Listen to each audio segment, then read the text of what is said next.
If you build it, they will come. Yeah, right.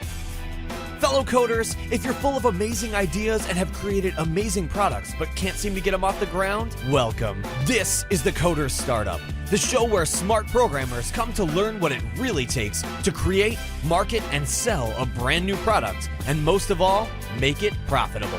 Now here's your host, successful software entrepreneur, Trevor Page. All right, welcome back. Today, again, we're going to be joined by Mr. Sexy Voice, Carter Johnson. Carter, how's it going, my buddy? It is going well. How are you doing today, Trevor? Can't complain. Just came off a beautiful weekend. Now we're starting another beautiful week here. I just got back off of my my nice bike ride for the beginning of the week, so I feel energized and just a little bit stinky. So ready to record a show for these lovely ladies and gentlemen on the other end of the microphones. Absolutely. Let's do it. Let's rock. So Carter had sort of hinted that perhaps a good topic to talk about for this week's show would be about how to build an audience, because when it comes to entrepreneurship, it really comes down to your followers. It really comes down to the people that you can reach out to, interact with, and actually sort of convince them to take some sort of action that will provide some sort of positive benefit for your company. Right? In the previous episode, we were talking about email lists. So that's the fundamental level of marketing, is growing that email list and having that following where you can, send them an email and drive traffic to whatever, website or landing page or sales page you may have.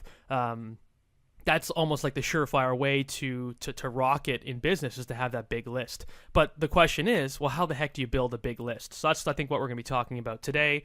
And I'm just going to fire right off to Carter, because it seems like he's got lots of ideas on how to build an audience. So Carter, what do you got for us? Absolutely. And we could talk all day about this. But I think, just to pick up where we left off last week, one of the big things we spoke about was really just providing this value-rich content that is extremely helpful for your audience. In today's time, blogs are a dime a dozen. It seems like everyone has a blog, from corporations to just, moms on the weekends looking for something to do. Everyone has a blog. So how you really can start gaining traction and gaining those consistent visitors is putting out that content-rich, value-driven type information. So that, more than anything, I would say immediately is the most important. From there, should we jump right into it, Trevor, or what are you thinking? Well, when you say let's make sure that you give a clear explanation of what you mean by value-rich content. Let's give some real. I love examples. So, okay. Let's say you. What would you do? What would you do? You've started your blog. What is your plan for giving out this content and building your own audience? Totally. So yeah, I just started my own personal blog. I've done it for numerous brands. I've done it for the companies I've had, but now I'm finally taking the plunge and doing my own personal blog. The first post that I made was actually, I took all the research, all the knowledge, the insight I have for maximizing Google+, which I think is going to be the long-term social media platform. I think it's going to outperform against Facebook, Instagram, Pinterest, whatever else. So I've invested a lot of time. I'm totally going to cut you off here, because I had this sense that Google Plus had its time. It came into being. People got excited about it. They started using it, and then it sort of faded away. At least to me, it seemed like it faded away. And then all of a sudden, there's been this resurgence of Google Plus and people talking about it. What changed? What did I miss there? What's the cliff notes on that? I think people are starting to realize how to use it, and Google's that powerful beast in the corner. They have so much power. They're gonna figure a way to squeeze everything out, and you're seeing a lot on the SEO side. You're seeing the search engine optimization. You're seeing when people actually post things on their Google Plus profile, it's getting indexed in search returns. So you got to remember, what is it, like 76% of all traffic flows through Google. So if all that is flowing through Google, and you're seeing people actually upload content or post, and that stuff's getting indexed. Well, guys like you and I are going to go to Google Plus and start really posting about information that we want to spread, and that's actually one of the tools we can talk about as far as gathering your initial followers. And I'll try to dive into that a bit, but sorry, yeah, you can get back on your original point. Yeah. So one of, again, the value-driven content, things that people can actually utilize. So I took all this, this research I've done, all these notes, these procedures that I've compiled for my team, things we use to actually create business for our clients and that sort of thing, and I put it all into an infographic.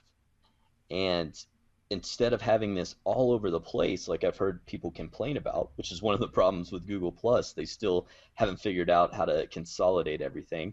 I made it into just a really easy to use guide, and that's an example of just value driven type of content that your actual audience can utilize. And I mean, that's something that I could have turned into a info product or something like that, but instead I just made it short and simple and gave it away for free.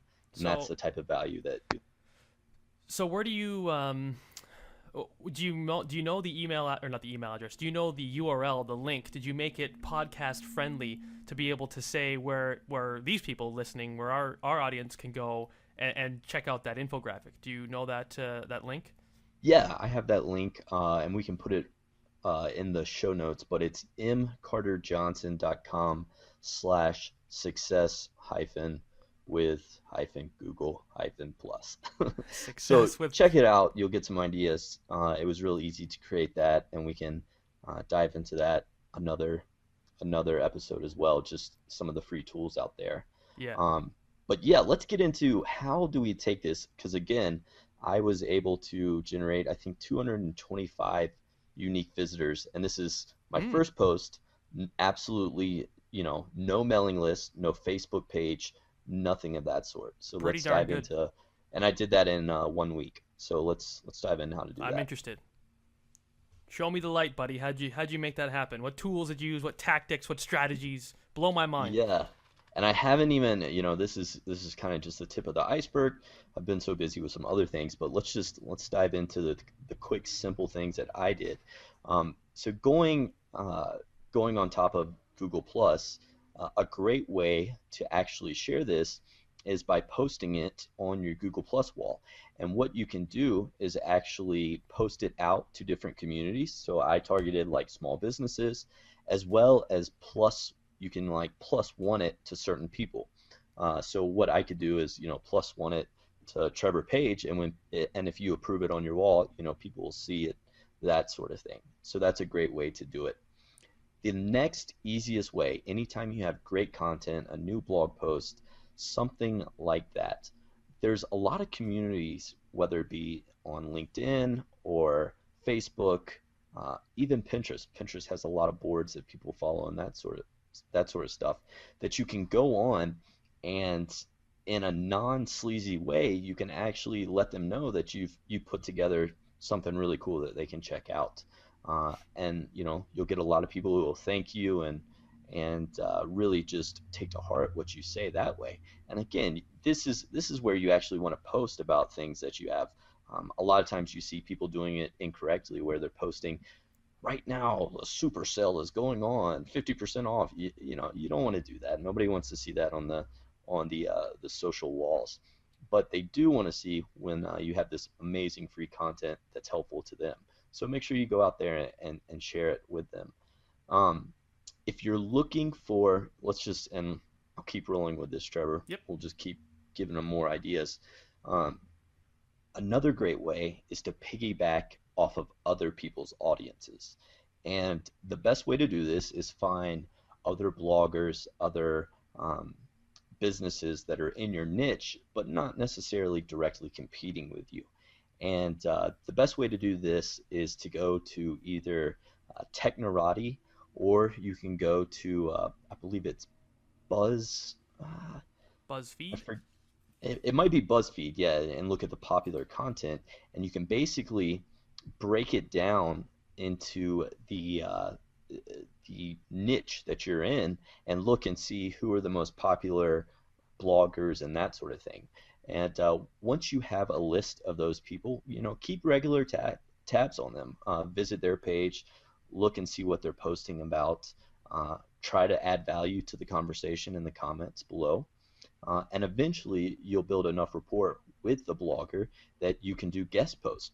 Because a lot of these blogs that really, make their living through page views, there's times when they don't have the time and resources to knock out a blog post. So look for opportunities around the holidays or when they say they're going on a certain retreat, and just kindly offer a way to get in there and actually provide value to their audience while they're gone.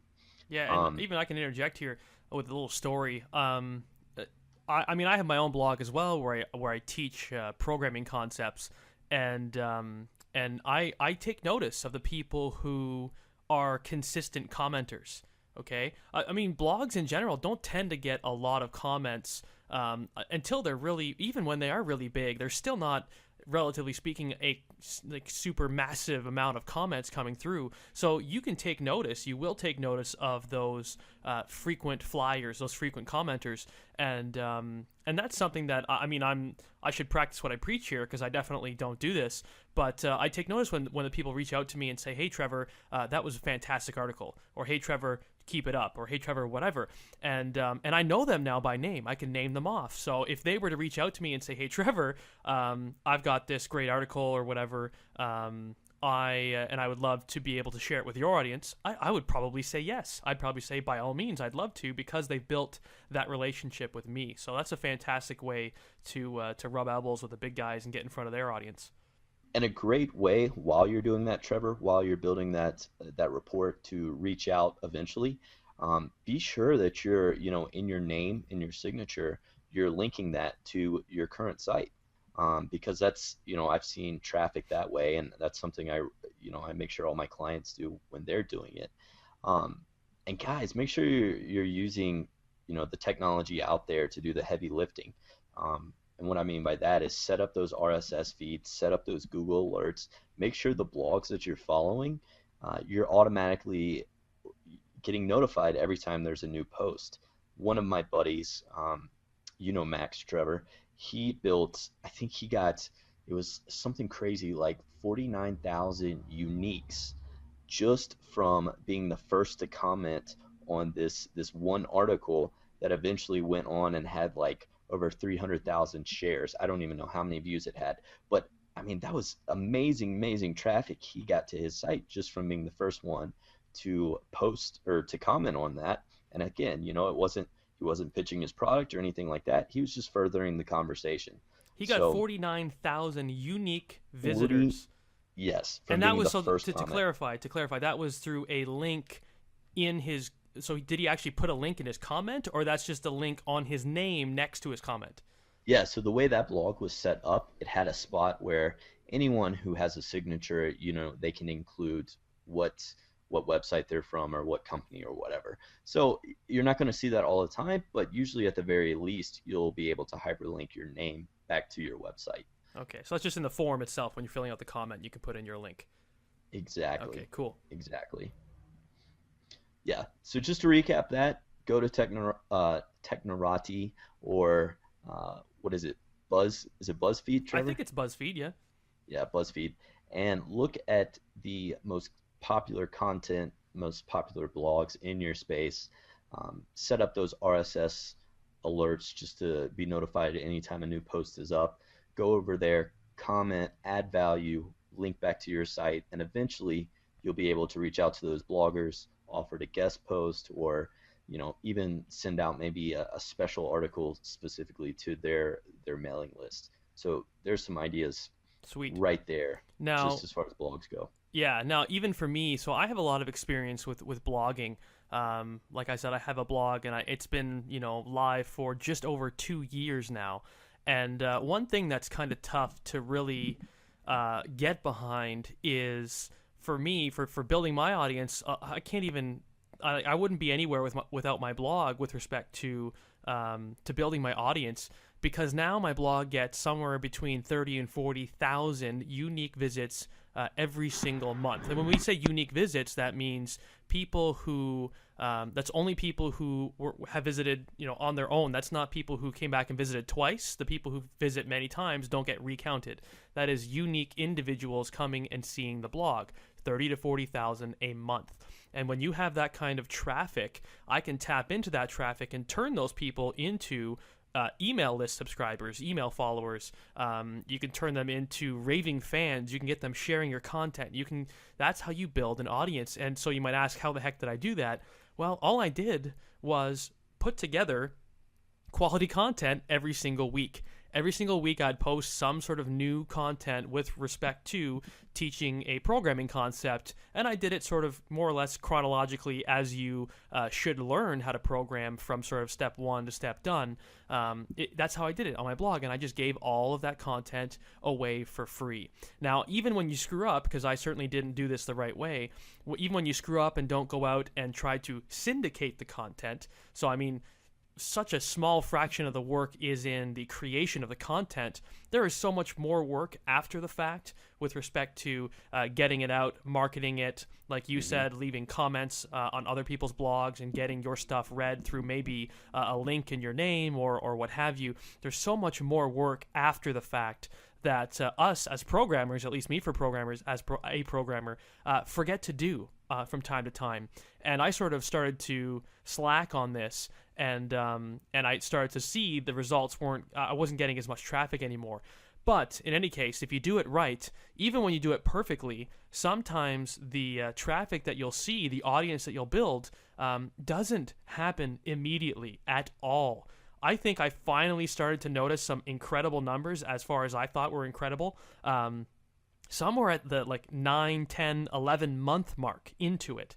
So almost a year after I'd published my first really good set of articles, that's when I started to see the unique traffic, the organic traffic is what we call it, from Google, people searching on Google and finding these articles. It took literally almost a year for them to get picked up. And that's a long haul, but for me, it's been worth it. So something to think about. And hopefully we can kind of cut that learning curve so everyone out there listening can kind of acquire traffic faster than what we had to learn. Exactly. As far as now, I don't want to discount it. I don't want to say that you should still definitely. That's the strategy. For me, the strategy behind it is to build out the blog and to create the quality content.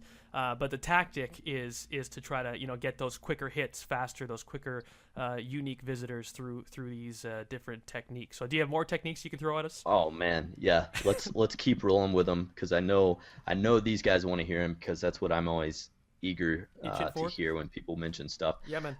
So right now we're just focusing on the free stuff, and let's keep rolling with that, and then let's just introduce them a few paid mediums that can generate stuff. Cool. So one of the things, again, that you want to do that you can do for free, you're adding value, is head over to either clarity.fm or Quora, or even like Yahoo Answers, these sites where people have questions that you have the expertise and can guide them on, and try to be as helpful as you can and answer whatever questions you can. And again, link to your website or mention it in the post. There's nothing wrong with that. It's a great way to add value, to help people out, and to get some traffic to your site. Really easy to do. Again, you can set up the alerts so you know when things are coming your way that are relevant to your knowledge. So definitely do that. Another thing, and this is something that I don't do enough of, but I'm definitely going to start because I've seen results with my clients. Anytime you post a blog article or type of content, you really want to figure out how you can maximize that in different ways. And let me elaborate on that. When you post an article on your blog, use that article, go over to Scribd, go over to DocStock, go over to even SlideShare, those type communities. I think there's another one called Medium, business2community.com. I'm looking at a list that we're gonna have to put all these links in the show notes. What was the first one you said? Script? Scribd. Yeah. How do you spell that? Yeah. SCRIBD. And I have another list that I can probably get you some more resources, Trevor, that our listeners can just utilize. Sweet. And yeah, that would be really helpful, I know. And another great marketer, if this type of stuff interests you, to check out is Kim Roach of buzzblogger.com, I believe is her website. Really great at this sort of thing. And I actually saw she did a recent email about something similar. So. Sweet, man. So, okay, so we've talked about Google Plus, we've talked about commenting on other famous people's blogs, we talked about going on their, submitting yourself to their RSS feed so you're able to quickly bounce back and quickly add a comment in. So hopefully you can get your comment in at the top and get lots of traffic there. Post on Quora, post on Yahoo Answers, give value, answer people's questions, because that's obviously what it's all about. People can see through the BS. People can sniff out, like you were saying, if you were to, make a blog post about, oh my God, I've just found this great resource, and it leads to like a sales page. People can sniff that out from a mile away. So I think the first step is to provide the great content and to push people to the great content where you're giving stuff away for free, to build that trust, to build the knowing. When they know, like, and trust you, that's when people will buy from you. And so therefore, if you can get them into your website once, that's great. But then the key is to hold on to them. So obviously you got to be able to push them towards some sort of way to sign up for your email list. That's the very popular way to make use of it in these days of entrepreneurship, is to give away something for free, get them on your email list, and then you can have many interactions with them because now they are part of your audience. Okay. So what else do we got? What we talking about? Some paid stuff? Do we have any more free tools that we can use before we jump to the page? Let's mention just a few more free tools. Sure.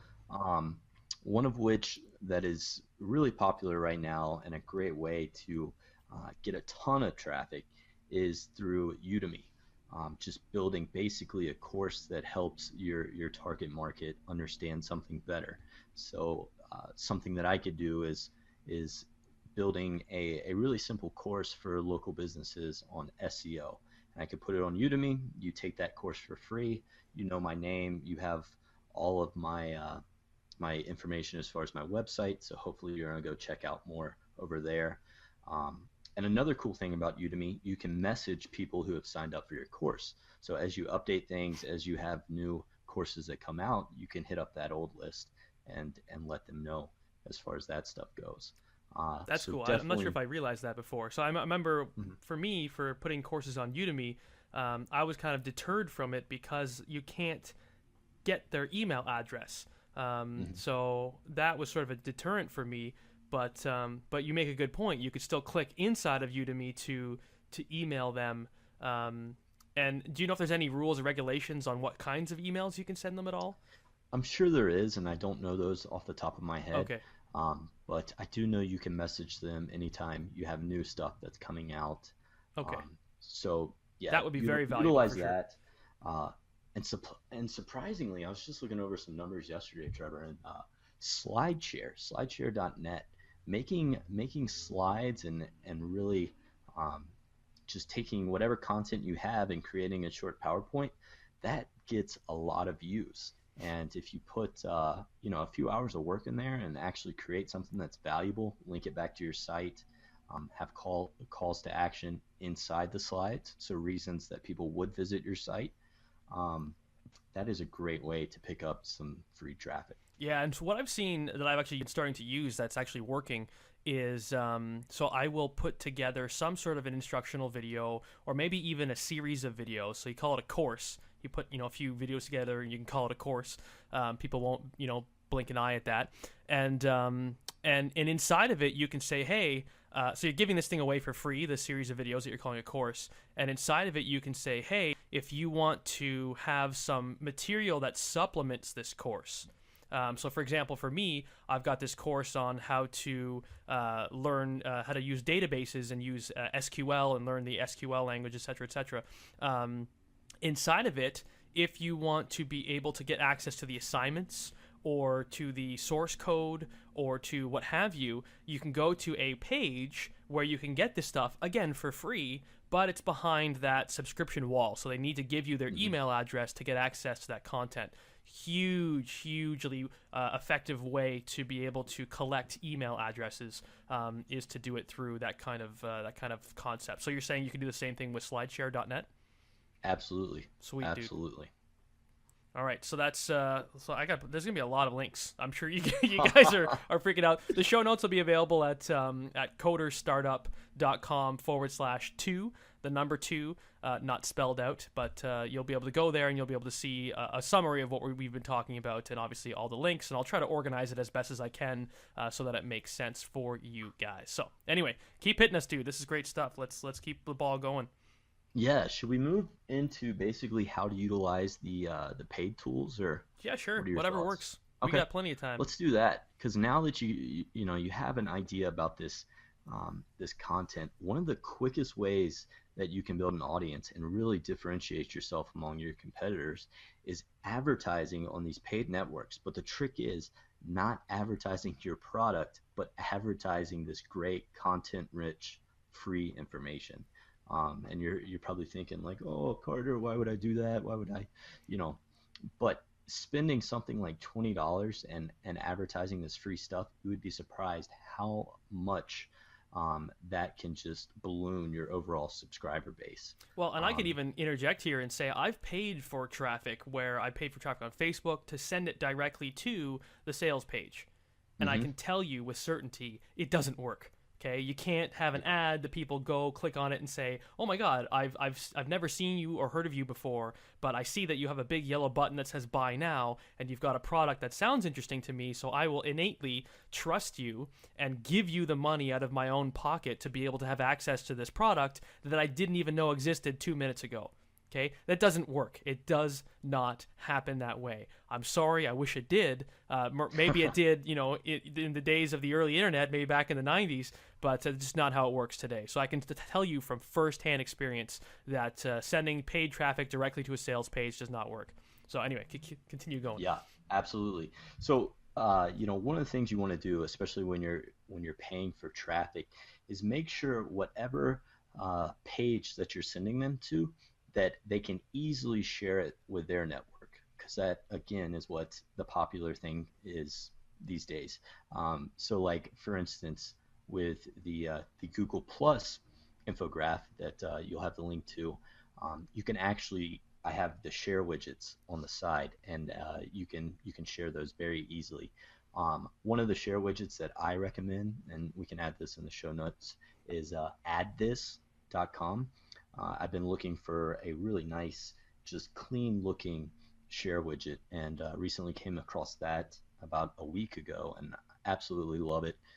Definitely one of the slicker looking versions out there. Just free really or paid? Clean, really nice. And it's free. Yeah, they have a free and paid version, but the free does everything you need. Now, I don't know if we've even talked about this yet. We could probably briefly talk about it and talk about it more in depth later, but these are plugins for what? Well, these plugins are, it's just a line of HTML or JavaScript or something, so you can put it pretty much on any type of website. But okay. Is that what you were saying? I thought you were getting at WordPress is what you meant. No. Yeah. No. So there was there's a good, very popular platform called WordPress. You've probably been introduced to it if you have a programming background. So you don't really need to worry about me explaining that to you. But WordPress is a bit of a big hit in terms of entrepreneurship and the tool that many entrepreneurs use. And it's a ubiquitous type of concept across all entrepreneurship. So many plugins, if we're talking about plugins, we probably mean WordPress, but I guess it didn't happen in this case for addthis.com. So in any case, keep going, Carter. Yeah. So a lot of plugins, as Trevor said, but you want to just bringing it back to the overall content, the paid content. You want to make sure you have some sort of functionality that allows your visitors to share that with their network, and that's really when you start to see the good returns, because you'll have maybe out of every 5 visitors, maybe 1 will share, and then that generates 5 more visitors. So it's a really cool exponentially compounding type effect that occurs there. Personally, my favorite type of paid traffic is Facebook, just because of the ways that you can target. And Trevor knows a ton about Facebook marketing Indeed. and that sort of thing. I've played around with it a fair amount, enough to at least know what he's talking about when he's explaining something to me. Um, other avenues that you might want to explore, Stumble Upon has paid traffic. It doesn't convert quite as well as Facebook, but it definitely exists. LinkedIn has paid traffic. Of course, you got your old school Google AdWords. Pinterest just rolled out their advertising platform for small businesses. There's not much data behind that, as far as how to really optimize that. But something interesting about Pinterest is it does send more traffic than Twitter, Facebook, LinkedIn, and Google Plus combined Wow. directly to websites. So yeah, as soon as people really start to figure out what the return is there, I think you're going to see a lot of money dumped into Pinterest. That is Um, incredible. I had no yeah, idea. I wish I was in a situation. I probably am, and I haven't done enough, thought work behind it. But I wish I was in a situation where I could, give away some awesome content through Pinterest. But it's tough to do that from the standpoint of teaching people how to program.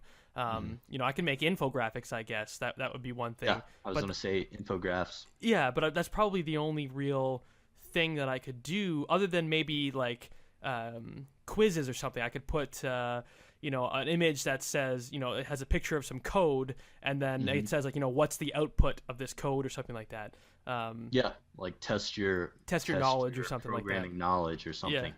So Um, in any case, yeah, that's really cool. That's something I should probably even start to experiment with and see how it goes, because that's a really yeah. cool statistic. I had no idea Pinterest was that. It's also, I saw some stat about, don't quote me on this, but I want to say it's like $400 to one as far as revenue generated for businesses from the traffic, versus the other platforms, because you see a lot more women, as well as just people who spend online on Pinterest. So that's, if you can figure out a way to take advantage of that traffic, certainly do so, and certainly pay attention to some of the trends that are coming forth with Pinterest. Good stuff. I wasn't. My original intent for this podcast was to be able to teach other people, but I guess as a byproduct, as we're talking to each other, we're going to teach each other things that we never knew were true. So Absolutely, man. this is why I love doing this stuff. Let me jump back really quickly. I'm just going to drop this in, and then we can keep going with paid stuff. But being able to develop build the audience. Another really good way to do it is what John Lee Dumas did. John Lee Dumas is a very, very famous entrepreneur now, with the podcast called Entrepreneur on Fire. And he did was he recorded a podcast. Okay, so that was his approach to building an audience. He solely dedicated himself to his podcast, and he made his podcast remarkable. And I think that's a really cool, concept that's brought forth by, I think it was Seth Godin is the entrepreneur who says this all the time. But being remarkable in an industry is what marketing and sales is all about. And John Lee Dumas was able to make himself remarkable by creating the first daily podcast, 7 days a week. He has a brand new episode coming out, and becomes available for his audience. So that immediately made his content remarkable. And John is a buddy of mine now, and I'm sorry if he's listening to this, but his first few episodes were terrible. And they were terrible. I'm sorry, John, if you're listening to this. I love you, man.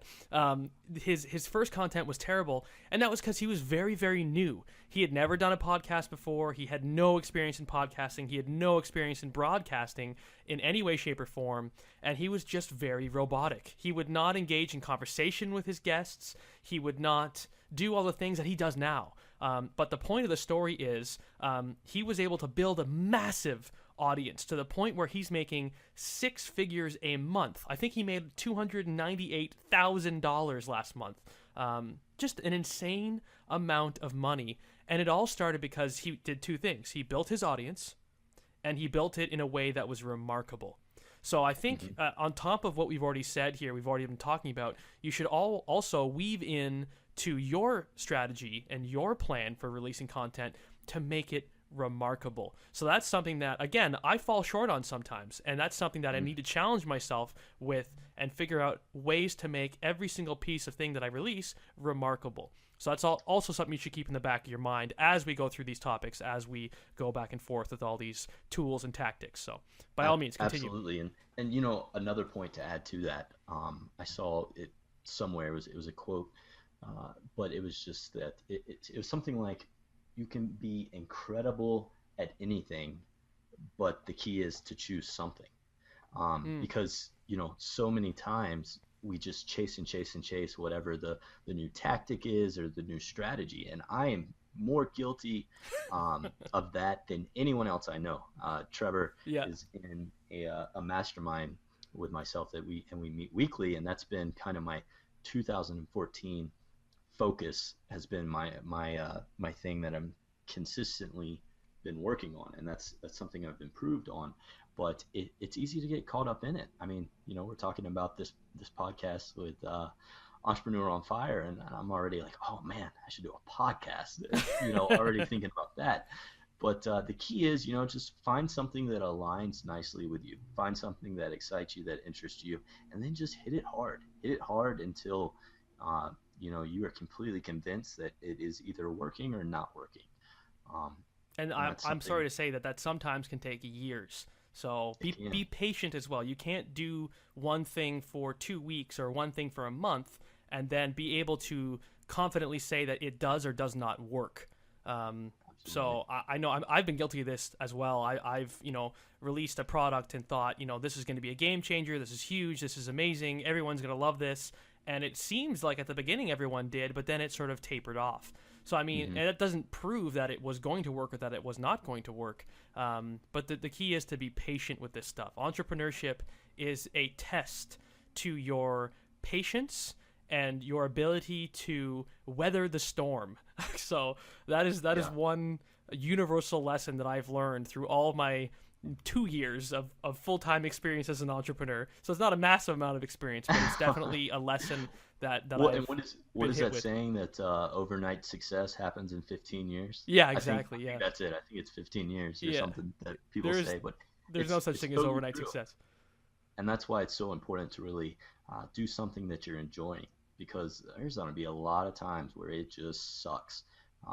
And it's a lot easier to do the sucky stuff when you're at least in the realm of what aligns with you and what you really enjoy. That's right. If you can do something that you like to do anyway, and whether or not you're going to fail at it, at least you had fun doing it. That's the space you need to be in. And for me, that's part of my story, is that's through podcasting.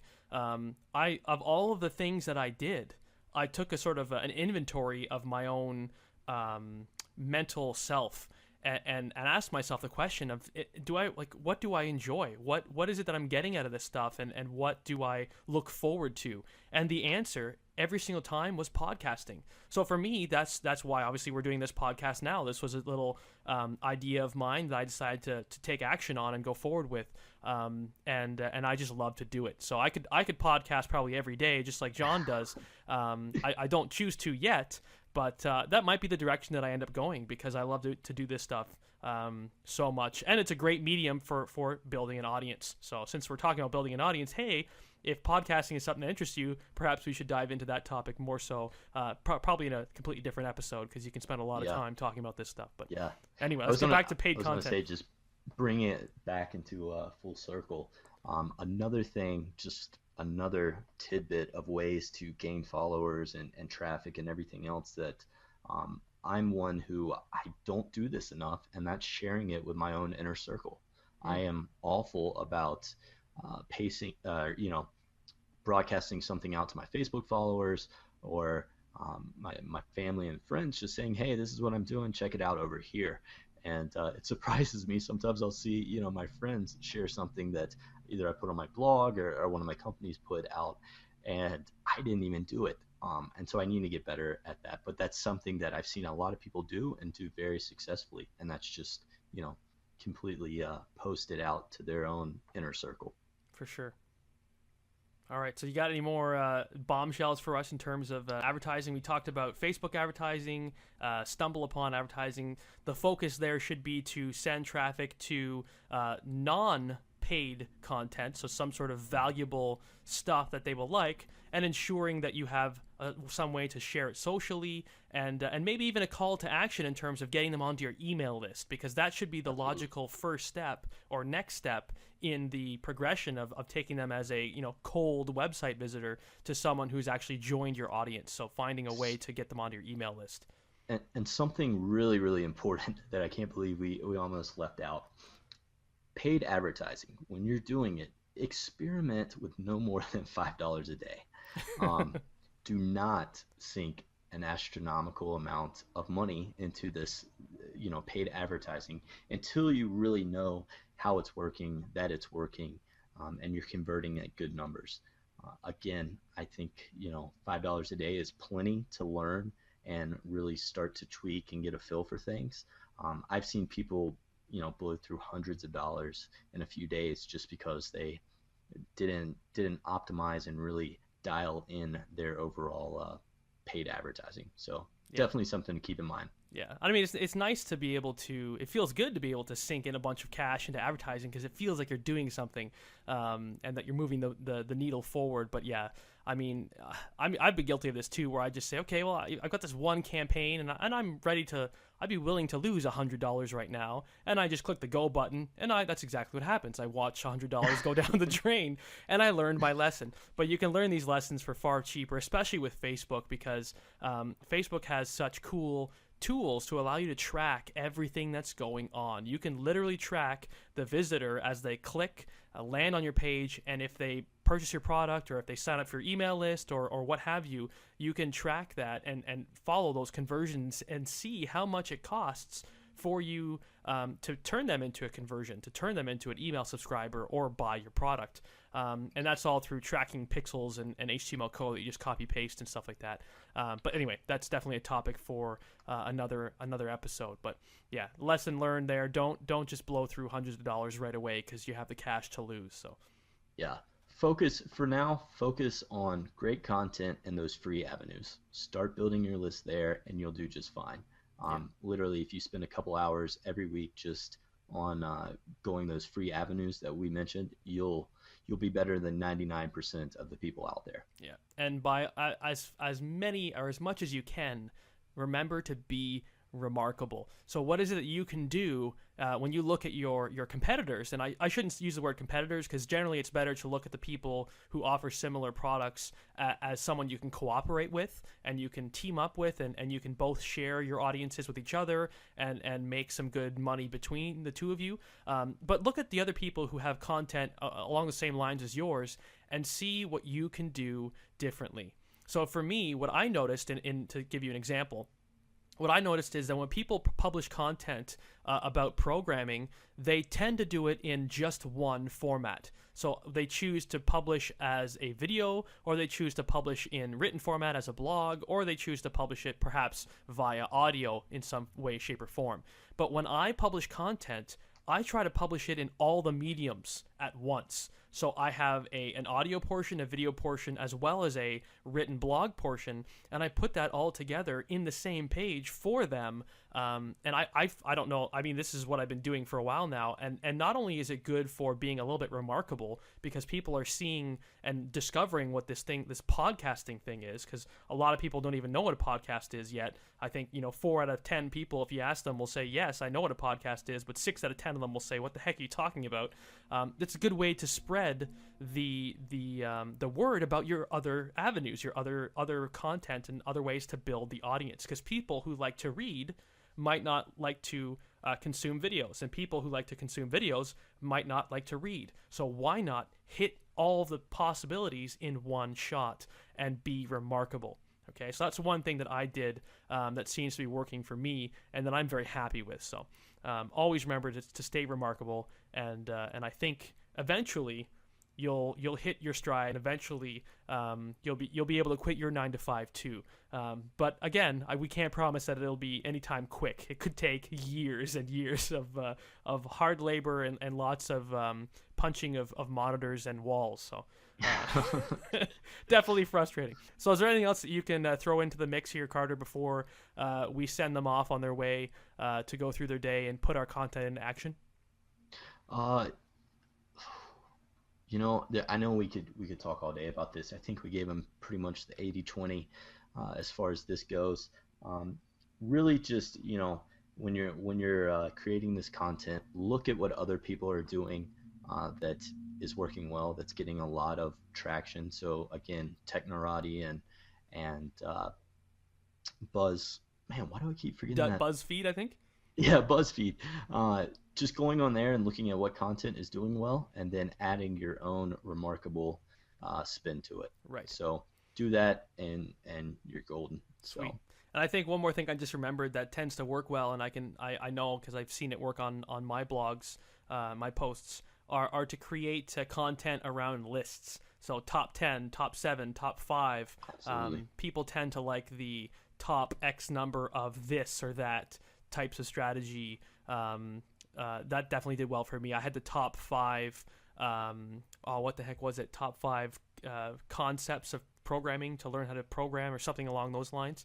And that article ended up getting picked up by lifehacker.com. I'm sure you guys know what Lifehacker is. And that ended up driving tens of thousands of visits within the first, few hours that it was live to my blog. So that's that definitely is a good little tactic for you to focus on. Or unfortunately, we're in the age and time where the internet is instant gratification. So if it's something that, if you're releasing something that's 57 pages long and you think it's amazing detail and a $500 value, it probably is, but the reality is not too many people are going to click. They want that instant, what can I learn in 10 seconds in between my commute from the water cooler to my desk. So or they'll click on it and then just see that it's 57 pages and say, oh god, I don't have time for this, then just click back and there you go, you'll never see them again as a visitor. Exactly. So all right, my man, this is great. Hopefully you guys have gotten a lot of good stuff, a lot of good tidbits out of this conversation. And as always, like I said, you can go to thecoderstartup.com /2 number 2, so you'll be able to get the show notes and maybe a recap of everything that we've talked about, and perhaps even sign up for our email list. We'll have some sort of way for you to go and sign up for our email list, probably near the bottom of the post. I haven't put it together yet. I'm completely reading into the future, so I have no idea what it's going to look like, but I'm sure it'll look beautiful because I'll go ahead and design it like a boss. So all right, my man. Absolutely. Thanks so much for chatting with me fun there. As always. Yeah, always a pleasure. Take care of yourself, Carter. And the one final thing that I will leave you guys with is the task of actually subscribing to this podcast. So something that's really important when it comes to podcasting in general is the number of subscribers you have to your particular feed.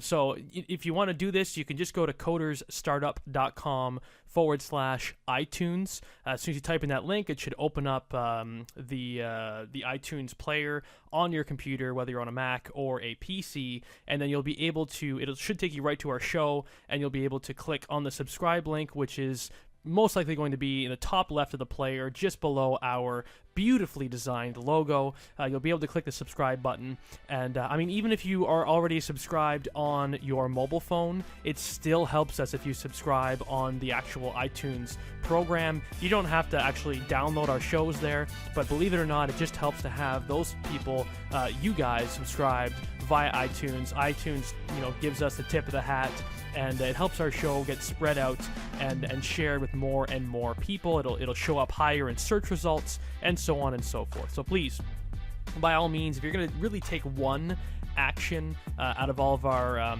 calls to action, whether it be sign up for the email list or subscribe, I'd really prefer if you subscribed right now. That would help both myself and Carter out, and that will obviously help out more programmers out there who want to figure out this marketing thing, this black box of big question marks. How do we do this marketing thing inside of the business and entrepreneurship world? So that will help everyone out, including yourself. So by all means, go to codersstartup.com /iTunes to subscribe today. All right, ladies and gentlemen, a pleasure as always to be here and doing this stuff. I can't wait to see you guys in the next episode. I bid you adieu, and I will see you then. Peace out.